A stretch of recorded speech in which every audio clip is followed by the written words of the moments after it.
नमस्कार बंधुरा welcome to एसटीयूनिक sports. बंधुरा এই ভিডিওতে আমরা কথা বলবো কিছু ট্রান্সফার আপডেট নিয়ে। ইস্ট বেঙ্গলের ঘরের মাঠে আজকে খেলা রয়েছে, সেই নিয়ে কথা বলার সাথে সাথে আনোয়ার আলী কি ডার্বি ম্যাচে খেলতে পারবে, তার সম্ভাবনা কতটা রয়েছে সেই নিয়ে আলোচনা। এছাড়া কিছু ফুটবল আপডেট রয়েছে, সেই নিয়েও কিন্তু আমরা কথা বলবো এই ভিডিওতে। খুবই ইন্টারেস্টিং একটা ভিডিও হবে, শুরু থেকে শেষ পর্যন্ত দেখো। আর ভিডিও ভালো লাগলে সকলে একটু লাইক শেয়ার করে দিও। আর যারা চ্যানেলে প্রথমবারের জন্য এসেছো মনে করে চ্যানেলটাকে সাবস্ক্রাইব করে তার পাশের বেল আইকনটাকে অন করে রেখো, তাহলে তোমাদের প্রিয় দলের খেলার সমস্ত আপডেট তোমরা এখানে পেয়ে যাবে। তো চলো আর দেরি না করে ভিডিও শুরু করা যাক। তো প্রথমেই যদি আজকে আমরা ইস্ট বেঙ্গলের খেলা নিয়ে কথা বলি, তো ঘরের মাঠে দুপুর 3টে থেকে ইস্ট বেঙ্গল মুখোমুখি হতে চলেছে কালীঘাট স্পোর্টিং লাভার্স অ্যাসোসিয়েশনের সঙ্গে।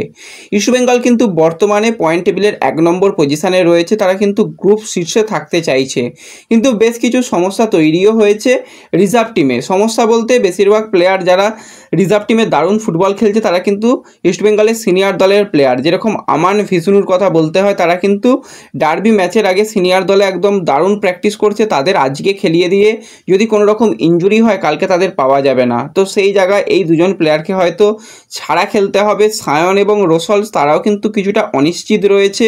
এছাড়া উইং পজিশানে কিন্তু তন্ময় আজাদদের ব্যবহার করতে হবে এবং মাঝ মাঠে কিন্তু আরেকটু শক্তিশালী করতে হবে, সেক্ষেত্রে সঞ্জীব ঘোষের উপরও কিন্তু অনেকটা আজকে নির্ভর করবে। এছাড়া কিন্তু আজকে যদি বাদবাকি সিনিয়র দলের বেশ কিছু যেরকম প্লেয়ার রিজার্ভ টিমে খেলছে তাদেরও যদি ব্যবহার করার প্রথম থেকে হয়, তারই কিন্তু চিন্তাভাবনা সাজাচ্ছে বিনো জর্জ। তো সর্বোপরি কিন্তু আজকে ম্যাচটা খুবই গুরুত্বপূর্ণ হবে। দুপুর 3টে থেকে খেলা, জি 24 ঘন্টা থেকে তোমরা দেখতে পাবে, টিভিতে যদি নাও হয় তো ওয়াইটি চ্যানেল থেকে তোমরা দেখতে পাবে। সকলে কিন্তু এই ম্যাচের দিকে নজর রেখো এবং স্কোর লাইন কী হতে পারে এই ম্যাচের অবশ্যই কিন্তু কমেন্টে জানিও। যাদের স্কোর লাইন মিলে যাবে তাদের নাম কিন্তু পরবর্তী সময় অবশ্যই শেয়ার করা হবে। এর সাথে সাথে কিন্তু আজকে ডুরান্ড কাপের ম্যাচের দিকেও আমাদের নজর থাকবে। তো ইস্ট বেঙ্গলের কিন্তু আজকে নজর থাকবে যেই ম্যাচটার দিকে, সেটা হচ্ছে এফসি গোয়া এবং শিলংয়ের। দুটো দলই কিন্তু 6 পয়েন্ট পেয়ে রয়েছে। আজকে যেই দল জিতবে তারা কিন্তু সরাসরি কোয়ালিফাই করে যাবে।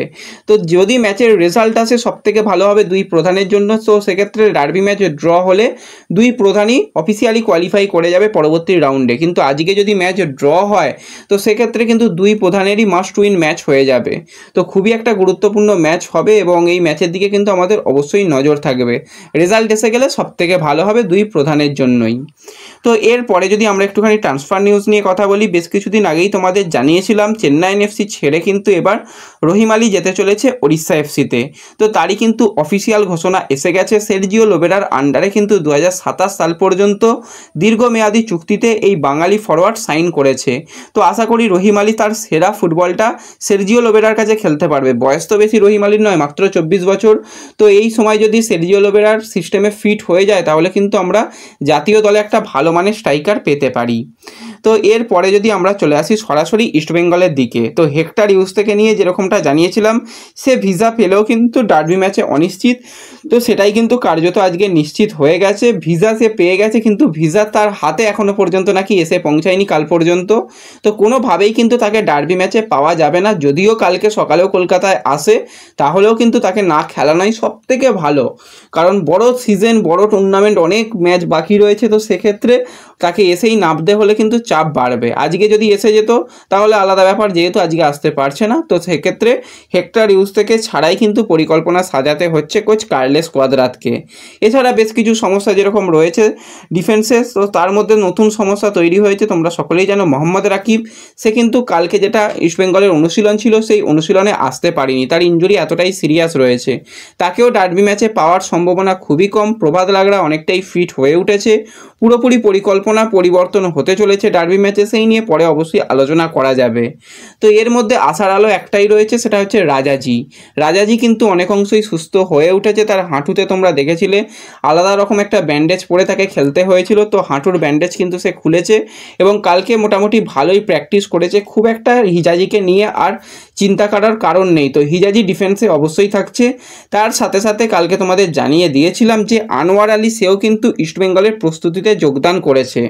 তো আনোয়ার আলী প্রস্তুতিতে যোগদান করলেও তাকে ডুরান্ড কাপের ডার্বি ম্যাচে খেলানো যাবে কিনা সেই নিয়ে যথেষ্ট পরিমাণে এখনও সংশয় রয়েছে। কারণ তোমরা যদি একটুখানি ডুরান্ড কাপের রেজিস্ট্রেশনে গিয়ে দেখো তো সেক্ষেত্রে কিন্তু এখনও পর্যন্ত আনোয়ার আলী রেজিস্টার হয়নি। আজকে সকাল 9টা পর্যন্ত যেটা আপডেট রয়েছে, আনোয়ার আলীকে কিন্তু রেজিস্টার করানো হয়নি। তো আজকে সময় রয়েছে, এখনও তাকে রেজিস্টার করার অবশ্যই সময় রয়েছে। যদি ইস্টবেঙ্গল ম্যানেজমেন্ট মনে করে তো সেক্ষেত্রে আনোয়ার আলীকে ব্যবহার করতে পারে। আনোয়ার আলী এলে ডিফেন্সে অনেকটাই কিন্তু শক্তি বাড়বে, কিন্তু এর সাথে সাথেও একটা ব্যাপার রয়েছে, কারণ 22 তারিখে আনোয়ার আলীর ব্যাপারে কিন্তু ফাইনাল আপডেট আসবে বা আসতে পারে। তার আগে কিন্তু আনোয়ার আলীকে যদি মাঠে নামানো হয় তো সেক্ষেত্রে প্লেয়ারের রিস্কও রয়েছে এবং ক্লাবেরও রিস্ক রয়েছে। তো ক্লাব কতটা ঝুঁকি নেবে এই ব্যাপার নিয়ে, সেটা নিয়ে যথেষ্ট এখনও সংশয় রয়েছে। যদি আজকে রেজিস্টার হয়ে যায় তো তাকে নিয়ে পরিকল্পনা অবশ্যই থাকবে কোচ কার্লোস কোয়াদ্রাতে। সেই দিকে আমাদের নজর থাকবে। সন্ধ্যা 7টা পর্যন্ত নজর রাখবো। যদি 24 ঘন্টা আগে রেজিস্টার কমপ্লিট হয় তাহলে কিন্তু তোমাদের অবশ্যই জানিয়ে দেব।